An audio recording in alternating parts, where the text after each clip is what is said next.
તો આ તરફ રાજકોટમાં એક વ્યક્તિનો દારૂબંધીની પોલ ખોલતો વિડીયો વાયરલ થયો છે। મહત્વનું છે કે ગોંડલ ચોકડી પાસે પોલીસની હાજરીમાં શખ્સનો આ વિડીયો વાયરલ થયો છે। તો પોલીસનો હપ્તો ચાલતો હોવાની વાત કરી રહ્યો છે રાજુ ગોસ્વામી નામનો શખ્સ।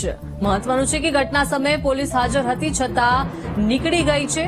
તો દારૂબંધીની પોલ ખોલતો આ વિડીયો રાજકોટથી વાયરલ થઈ રહ્યો છે। હપ્તો ચાલતો હોવાની પણ વાત આ શખ્સ કરી રહ્યો છે।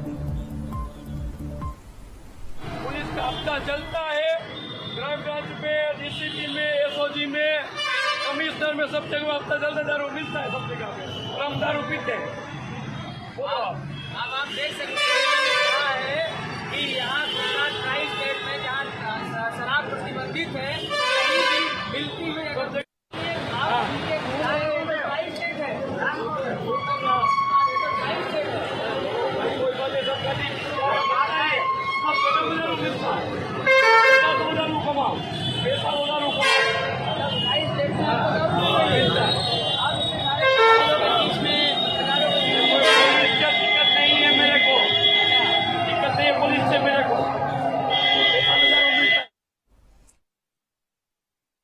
સંવાદદાતા ભાવેશ પાસેથી। ભાવેશ, રાજકોટનો આ એક વિડીયો સામે આવ્યો છે જેમાં એક વ્યક્તિ દારૂબંધીની પોલ ખોલી રહ્યો છે, પોલીસના હપ્તાની પણ વાત કરી રહ્યો છે। શું સમગ્ર મામલો?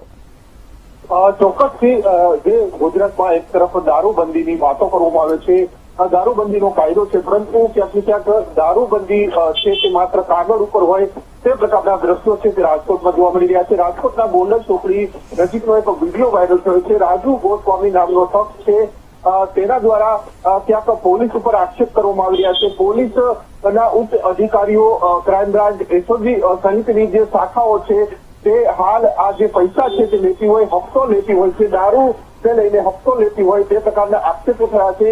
ટ્રાફિકની ડ્રાઈવ યોજાઈ રહી હતી તે દરમિયાન આ પ્રકારની ઘટના બની છે। વિડીયોમાં પણ જોવા મળી રહી છે પોલીસના અધિકારીઓ છે તે પણ હાજર છે અને ત્યાં દરમિયાન આ પ્રકારના જે આક્ષેપો છે તે થઈ રહ્યા છે। હાલ તો સમગ્ર ઘટનાનો વિડીયો છે તે સોશિયલ મીડિયામાં વાયરલ થયો છે। જી આભાર ભાવેશ વિગત આપવા બદલ।